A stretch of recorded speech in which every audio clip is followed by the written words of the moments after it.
இப்போ தான் நியூஸ் பார்த்தேன். இப்போ சைனா வந்து பாகிஸ்தானுக்கு சப்போர்ட் பண்ணுதாம்மா. ஏன்டா டேய், 5 வருஷத்துக்கு முன்னாடி கொரோனான்னு ஒரு வைரஸை ரிலீஸ் பண்ணி டோட்டல் வேர்ல்டையே முடிச்சு கட்டினேன் கண்ட்ரி.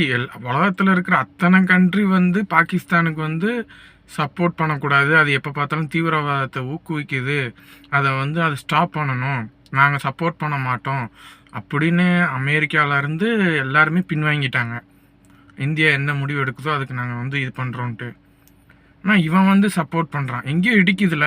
இன்னொரு விஷயம், அந்த டெரரிஸ்ட்டுங்கெலாம் யூஸ் பண்ணது அந்த ஹவாய் மொபைலாமா. அந்த ஹவாய் மொபைல் நீங்கள் சேட்டலைட்டில் தான் யூஸ் பண்ண முடியுமாம்மா. சேட்டலைட் மூலிமாவும் நம்ம யூஸ் பண்ணிக்கலாம். அதாவது சிம் கார்டே இல்லாட்டியும் சேட்டலைட் மூலிமாவும் யூஸ் பண்ணிக்கலாமாம்மா. இந்த குள்ளத்தாயோலிங்க சும்மாவே இருக்க மாட்டானுங்க உங்களுக்கு. அதான் நம்ம வளர்ந்துட்டோம். இந்த இந்தியா ஓரளவுக்கு வளர்ந்து இப்போ ஜிடிபிலேருந்து பொருளாதாரத்துலேருந்து வளர்ச்சியிலேருந்து எல்லாத்துலேயுமே அவங்களுக்கு ஈக்குவலாக வரப்போகிறோம். இன்னும் ஒரு 5 வருஷம் விட்டால் நம்ம சைனாக்கு ஈக்குவல் ஆகிடும்.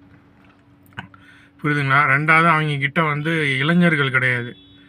அவங்க பாப்புலேஷனை கண்ட்ரோல் பண்ணணும்னு சொல்லிட்டு பார்த்தீங்கன்னா நம்ம இதில் பசங்க வயசு பசங்க ஜாஸ்தியாக இருப்பாங்க. அவங்க ஊர்லலாம் வயசு பசங்க கம்மி. இதை எப்படி முடிச்சு கட்டணும்னு பார்க்குறதுக்கு இந்த நாய் இப்போ இந்த உள்ளார வந்திருக்கான்.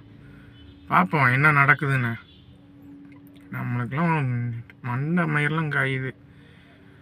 சைனா உள்ளார எதுக்கு இவனுக்கு தேவையில்லாத வேலை? ஒருவேளை இவனுங்களே சைனா தான் இதுக்கு பின்னாடி இருக்குதோ, போய் தூண்டி விடு, அங்கே ஒரு பிரச்சனையை உண்டாக்கு, அதுக்கப்புறம் நம்ம பார்த்துக்கலாம் அப்படின்ட்டு. ஃபஸ்ட்டு அமெரிக்காவுக்கு கைக்கூலியாக இருந்துச்சு பாகிஸ்தானு, இப்போ சைனாவுக்கு கைக்கூலி. திருந்துங்கடா. ஏன்டா இவனுங்க, நீங்கள் உங்கள் கையை நம்பி பொழைங்கடா. பாகிஸ்தானு உங்கள் கையை நம்பி பொழைங்க.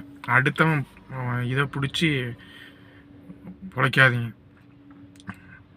அது நீ என்ன வேணாலும் எடுத்துக்கோ, நான் பொதுவாக விட்டுறேன். இதை பிடிச்சுன்னா நீ என்ன வேணாலும் நினச்சிக்கோங்க நீங்களே.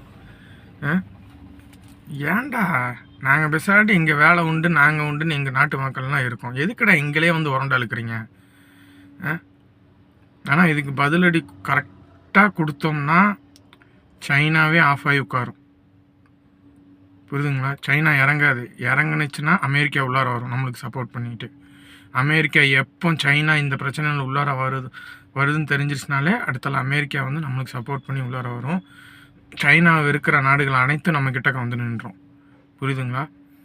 அதனால் பொறுத்திருந்து பார்ப்போம் என்ன நடக்குதுன்னு.